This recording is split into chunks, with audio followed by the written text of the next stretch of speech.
ஓம் சத்குருவே சரணம். வாத்தியார் மகராஜ்க்கு ஜெய்.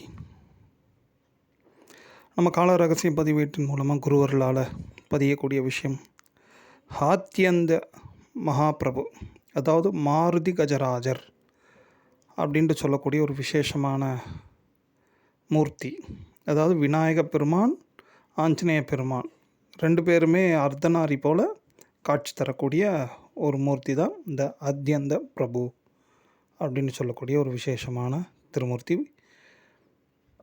இவங்களோட விசேஷம் அனுக்கிரகம் அப்படி என்ன அப்படி பார்த்துட்டிங்கன்னா, இந்த சனிக்கிழமை கூடிய சங்கட அற சதுர்த்தி வரக்கூடிய நாட்களில் இவங்களோட தரிசனம் மிகவும் விசேஷமானது. ஏன்னா வாத்தியார் என்ன சொல்கிறாங்க அப்படி பார்த்துட்டிங்கன்னா, இந்த மாதிரி சனிக்கிழமை கூடிய சங்கட அற சதுர்த்தி கூடிய வேலையில் தான் மகாபலி சக்கரவர்த்தி ஜோதிட ரீதியாக அவருக்கு பல கண்டங்கள் இருப்பதை அவர் தெரிஞ்சின்றார். அதுக்காக ரொம்ப நிறைய விரதங்களை அவர் இருந்திருக்கிறாரு, கடுமையான விரதங்கள். அதில் எல்லாமே பெரும்பாலும் ஸ்திரவார விரதங்கள். ஸ்திரவாரம் மீன்ஸ் சனிக்கிழமை. அந்த மாதிரி அவர் விரதம் இருந்ததோட பலன்களாக ஒரு நாள் இந்த மாதிரி சனிக்கிழமை சங்கடர் சதுர்த்தி கூடிய வேளையில் இந்த சுவாமியோட தரிசனம் அவர் பெற்றிருக்கிறாரு. கரிநாள் கூடியாச்சுன்னா அது இன்னும் விசேஷம். அப்போது சனீஸ்வரருக்கு இப்படி ஒரு தரிசனம் கிடச்சிருக்கிறதா வாத்தியார் அதையும் குறிப்பிட்டிருக்கிறாரு. ஸோ இந்த ஆத்யந்த மகாபிரபு, அதாவது ஆஞ்சநேயர் விநாயகர் ரெண்டு பேரும் சேர்ந்த அந்த உருவத்தை, அந்த மூர்த்தியை நாம் தரிசனம் பண்ணுவதால் பலவிதமான அனுக்கிரகங்கள், குறிப்பாக இந்த ஆயுள் சம்பந்தப்பட்ட பிரச்சனைகள் நீங்குவதற்கு பேருதவியாக இருக்கும். பொதுவாகவே நீங்கள் கோயில்களில் பார்த்துட்டிங்கன்னா ஆஞ்சநேய பெருமான் இருக்கக்கூடிய அந்த தூணுக்கு பேரே சிரஞ்சீவி தூண் அப்படின்ட்டு தான் சொல்லுவாங்க. ஏன்னா சுவாமி எப்பொழுதும் ஆஞ்சநேய பெருமான் சிரஞ்சீவி அப்படி இருக்கார் இல்லையா? ஸோ அதனால் அவர் உரையக்கூடிய அந்த தூண்களுக்கு பேரே சிரஞ்சீவி தூண்.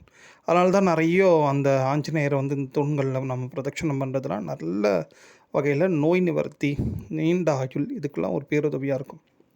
ஒரு சில தூண்களில் கோயில்களில் நீங்கள் பார்த்துட்டிங்கன்னா ஒரு பக்கம் விநாயக பெருமானும் இன்னொரு பக்கம் ஆஞ்சநேய பெருமானும் இருக்கிற மாதிரி இருக்கும் ஒரு சில தூண்கள்.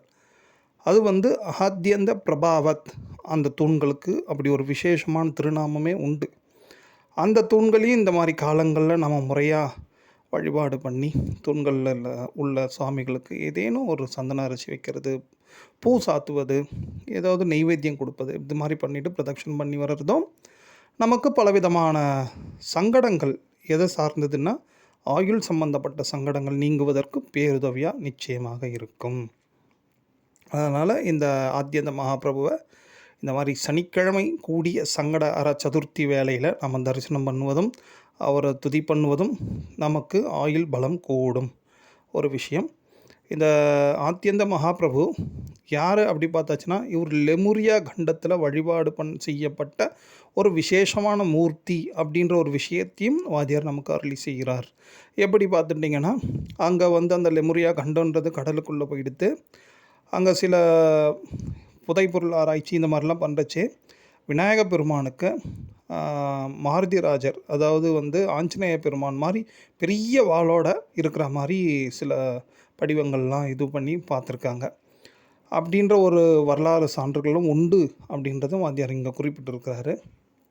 ஸோ அதனால் லெமுரியா கண்டம் மீன்ஸ் அது ரொம்ப அதீதமான ஞானமாக, அதீதமான அறிவாளிகள் வாழ்ந்த ஒரு கண்டமாக அது சொல்லியிருக்கிறாங்க. ஸோ அந்த மாதிரி இவரை வழிபாடு பண்ணுறவங்களுக்கு அப்படி அதீத ஞானத்தையும் தருவார். ஏன்னா விநாயக பெருமானும் ஞானத்தில் குறைஞ்சவர் கிடையாது. நவவியாக்கிர பண்டிதர் தான் நம்ம ஆஞ்சநேய பெருமான். ஸோ ரெண்டு பேரும் சேர்ந்து அருளக்கூடிய இந்த மூர்த்தியோட தரிசனமும் பூஜையும் நமக்கு அந்த ஞானத்தையும் தரும். அந்த ஞானத்தால் கொண்டு நாம் நம்மளோட நோய்கள்லாம் நீங்கி நல்ல ஆயுளை பெருக்கிக் கொள்வதற்கு ஏதுவாக இருக்கும்.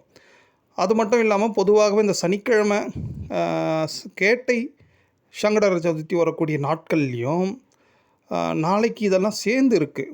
இந்த சித்திரை மாதத்தில் வரக்கூடிய இந்த சங்கடர சதுர்த்தி வேலையில் இவ்வளவு காலம் சேர்ந்து இருக்கிறதுனால தான் இதை உங்களுக்கு அடியை ஞாபகப்படுத்துகிறோம்.